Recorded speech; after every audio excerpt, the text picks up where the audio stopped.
silence. Not the kind you hear in a library, the kind that lives in the desert at twilight, when the sand holds the last breath of heat and every shadow could be a killer. Imagine yourself standing in the Fertile Crescent 10,000 years ago. The sun is dying on the horizon. You are not alone.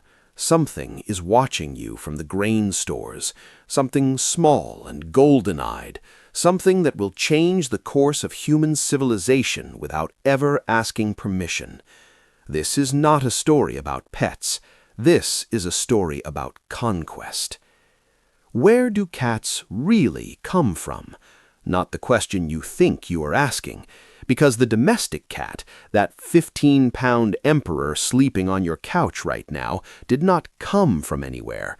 It arrived, like a virus, like an idea, like a perfect predator realizing that the greatest hunting ground on Earth was not the savannah or the forest, but the space between human heartbeats, the gap between what we think we control and what actually controls us.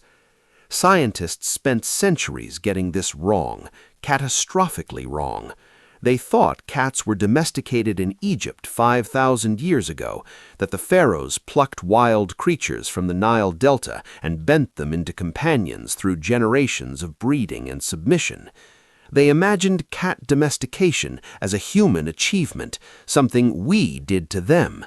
The hubris is almost beautiful, because the truth, the real truth, excavated from Cypriot graves and Mesopotamian granaries and the chemical signatures inside ancient bone, tells a completely different story. Cats domesticated themselves, and they did it by understanding us better than we have ever understood them.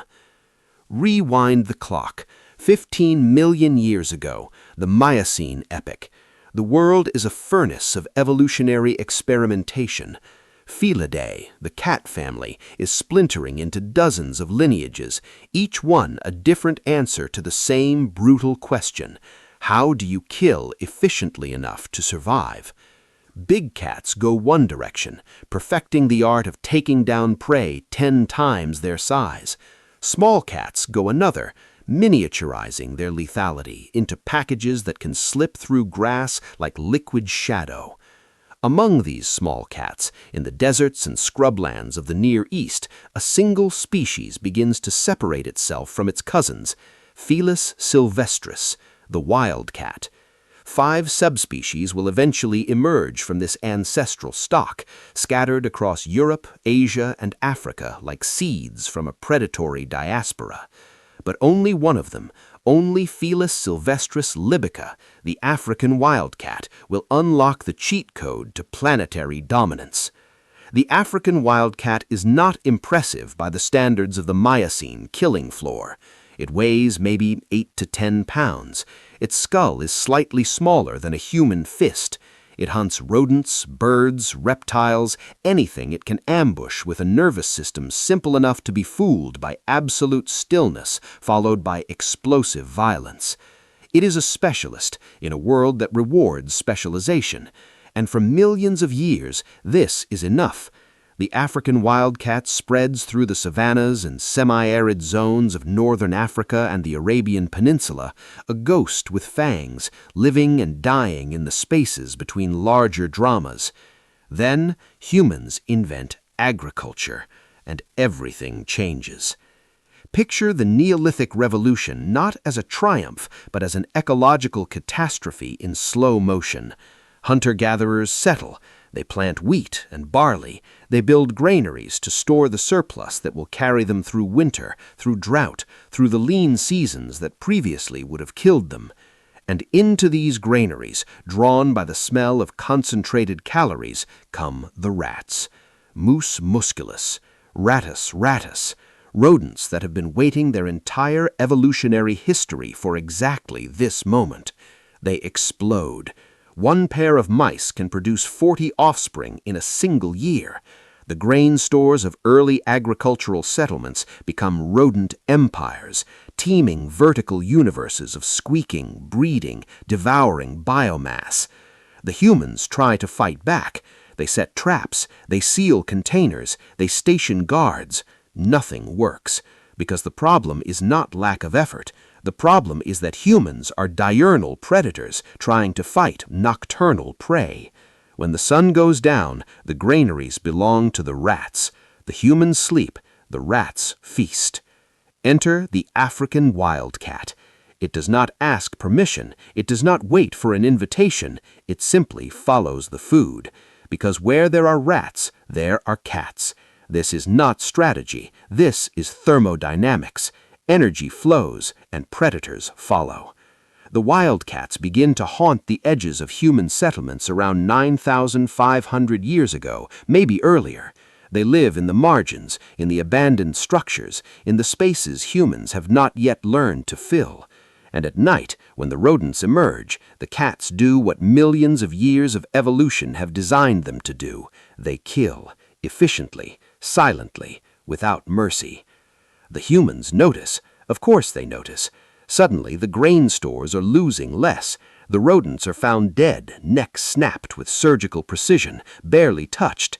And the creatures doing this killing want nothing. No food from human hands, no shelter, no affection. They are not dogs, eager to please, desperate for scraps of approval. They are self-sufficient killers who happen to be solving humanity's most pressing agricultural problem for free. This is the moment, the hinge of history, because some human somewhere in the Fertile Crescent makes a decision that will echo through 10,000 years. They do not chase the cats away, they tolerate them. Maybe they even leave out scraps, a peace offering, a way of saying, stay, keep killing the rats, we will not hunt you. And the cats, in their own inscrutable calculation, decide this works. This new ecological niche, this partnership that is not quite a partnership, this provides more calories for less energy than solitary hunting ever could. The boldest cats, the ones with the lowest fear response to humans, the ones who can tolerate proximity to these loud, clumsy, fire-making apes, have an advantage. They get first access to the rodent buffet. They breed more successfully. Their offspring inherit the temperament, the slightly reduced flight distance, the capacity to exist near humans without constant panic. This is domestication, not as a human project, as a cat project. A slow filtering of temperament across generations, driven by the cats who chose to stay and the ones who chose to leave. No leashes, no cages, just opportunity and evolutionary pressure, working in tandem to produce a creature that looks almost exactly like its wild ancestor, but acts just different enough to share space with humanity.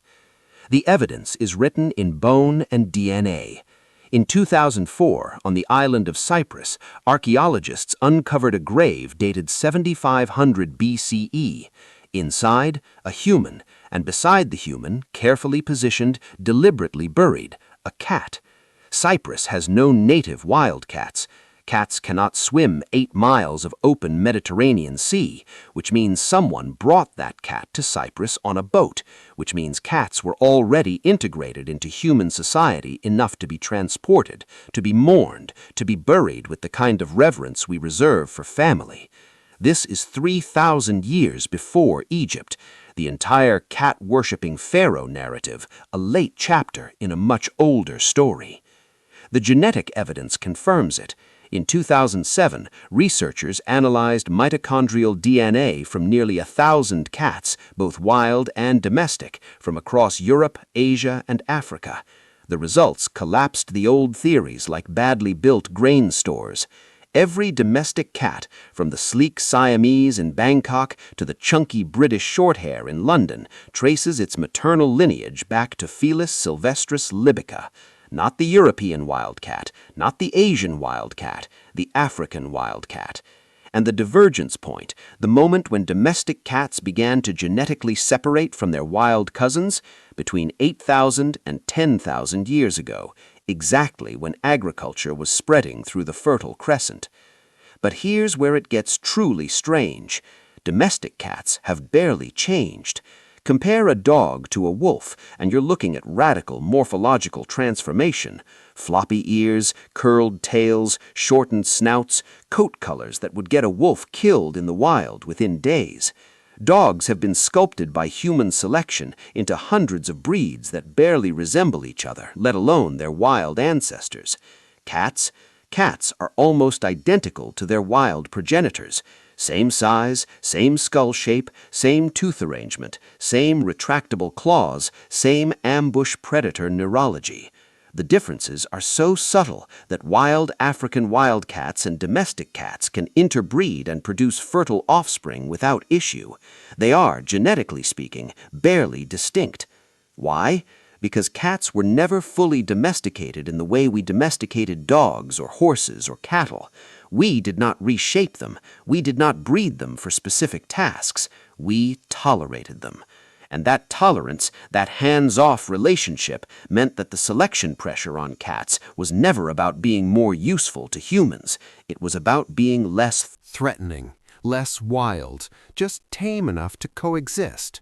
Everything else, the hunting prowess, the independence, the predatory instinct, remained intact. Had to remain intact, because the moment cats stopped being efficient killers, they lost their entire value proposition.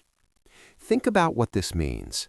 Every other domestic animal was broken and rebuilt according to human needs, but cats negotiated a treaty. They kept their wildness, their autonomy, their fundamental catness, and in exchange they provided a service that humans desperately needed but could not perform themselves: nocturnal rodent control. This is not domestication. This is diplomacy. A mutually beneficial arrangement between two apex predators operating in different temporal niches.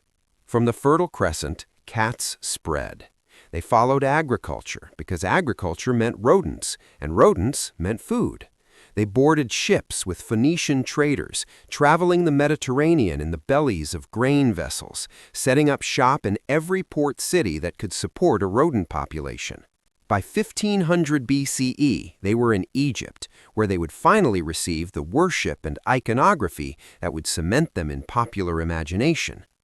The Egyptians did not domesticate cats, they inherited them, already domesticated from earlier Mesopotamian populations, and then built an entire religious apparatus around creatures that were already living in their streets and homes. The Egyptian cat cult is fascinating, precisely because it reveals how little control humans actually had. Bastet, the cat-headed goddess, was not a deity of submission or service. She was a goddess of protection, of warfare, of feminine power and solar fury. The Egyptians recognized in cats what the earlier agriculturalists had recognized.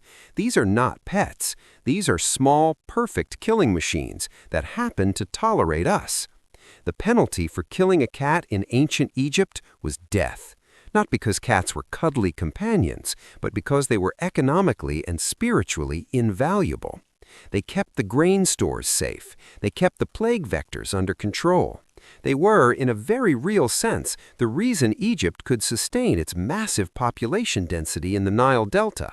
And then cats conquered the world. With Roman legions, they spread into Europe. With Arab traders, they infiltrated Asia. With European colonizers, they reached the Americas, Australia, every habitable continent. By the time of the Middle Ages, cats were ubiquitous in human settlements, so common that they became invisible, just part of the background infrastructure of civilization. And then, in a spasm of religious hysteria, Europe tried to eradicate them. The medieval cat purges, driven by superstition and the association of cats with witchcraft, were an ecological disaster. As cat populations crashed, rodent populations exploded, and with the rodents came their passengers, fleas carrying Yersinia pestis, the Black Death.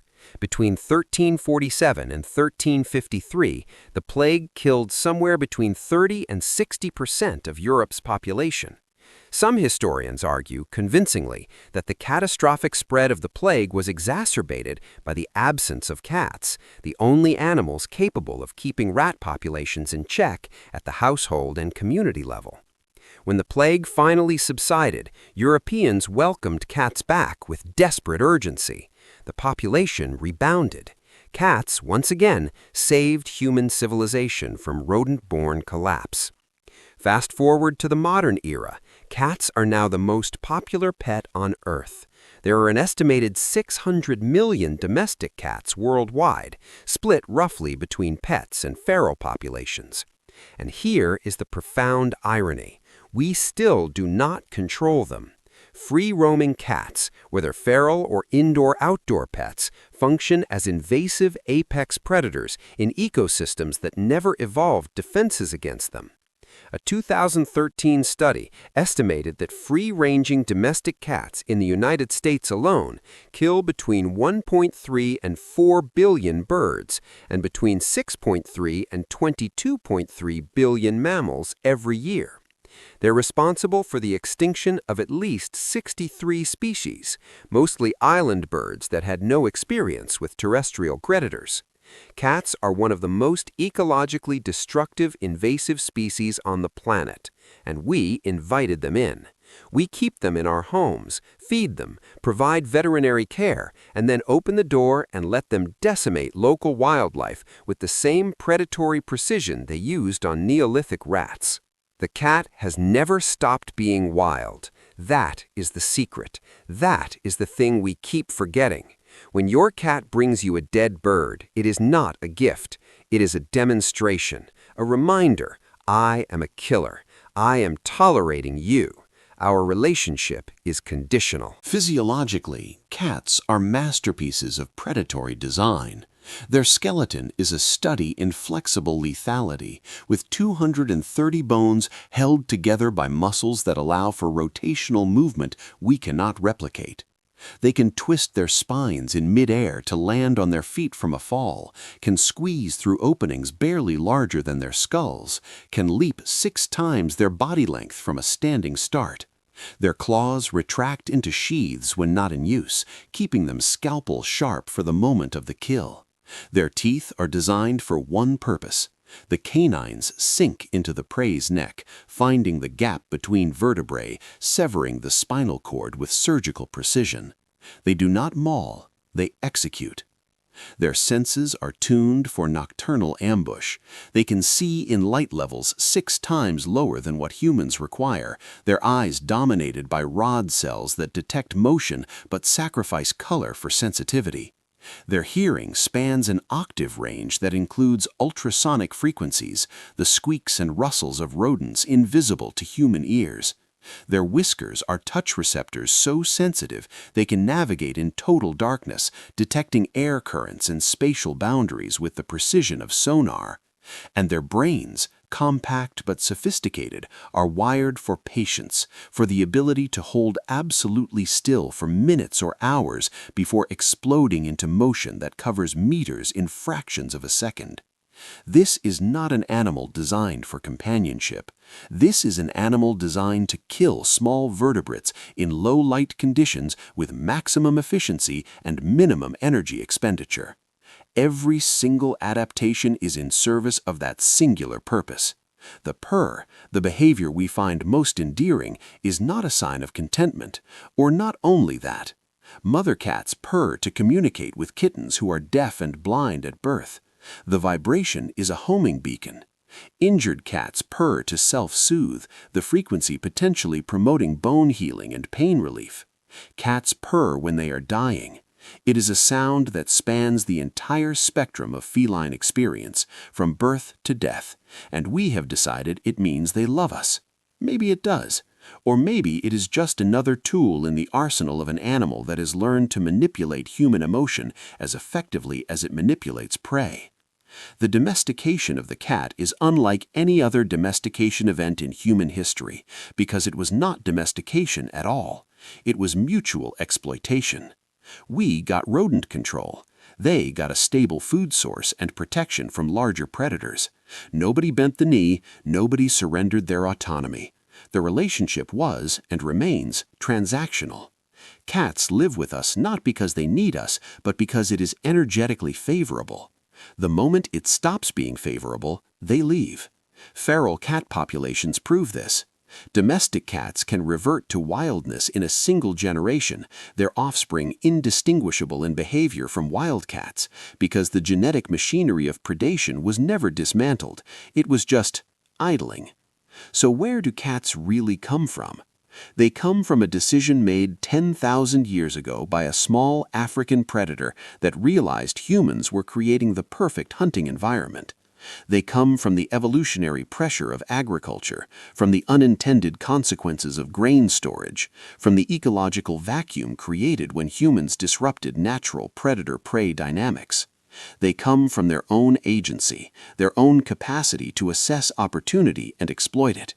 They are not products of human ingenuity. They are opportunistic carnivores who saw a niche and filled it, who recognized that the greatest prey concentration on Earth was not in the wild, but in the spaces humans built to protect themselves from the wild. And they are here, still watching, still hunting. The cat on your lap right now carries within its genes the entire history of this relationship, 10,000 years of negotiated coexistence, of boundary testing, of a partnership that is not quite a partnership. When it stares at you with those slitted eyes, it is not seeing a master or an owner. It is seeing another large animal that is proven, provisionally, to be useful, a source of warmth, a provider of food. A companion, maybe, in the way two predators might be companions when resources are abundant and territory is not in dispute. But make no mistake, if the food disappeared, if the warmth vanished, if the dynamic shifted in any way that made independence more viable than cohabitation, the cat would leave. It would return to the margins, to the shadows, to the life its ancestors lived before humans ever planted the first seed. Because cats do not need us. They never have. We needed them. We still need them, in ways we are only beginning to understand. Studies show that cat ownership reduces stress, lowers blood pressure, decreases the risk of heart attack. The purr, that mysterious vibration, genuinely seems to have therapeutic properties. The presence of a predator in the home, even a small one, satisfies something ancient in our psychology, some need for connection to the wild without the danger of actual wildness. Cats are the compromise we made with nature. They're the proof that domestication is not always domination, that sometimes the relationship between species is more complex, more equal than the simple narrative of human control suggests. We think we domesticated the cat, but the evidence, genetic and archaeological and behavioral, tells a different story. The cat domesticated itself, and in doing so, it retained everything that made it wild, everything that made it dangerous, everything that made it, fundamentally, other.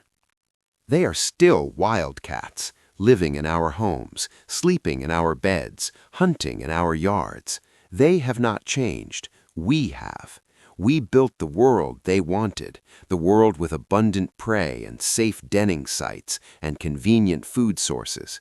We created the ecological conditions for their success, and they accepted, not as subordinates, as partners, as fellow predators recognizing mutual advantage. So when you ask where cats come from, the answer is everywhere and nowhere.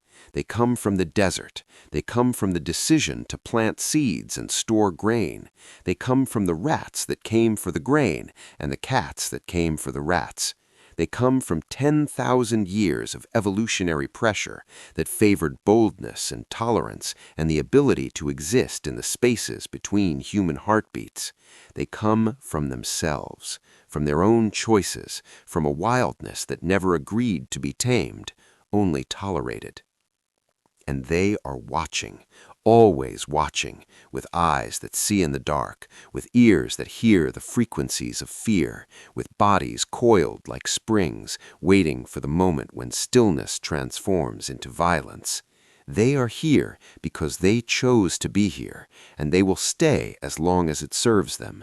The moment it does not, they will vanish back into the shadows from which they came, leaving behind only the memory of eyes in the darkness and the ghost of a purr that might have been affection or might have been something far more ancient, far less sentimental.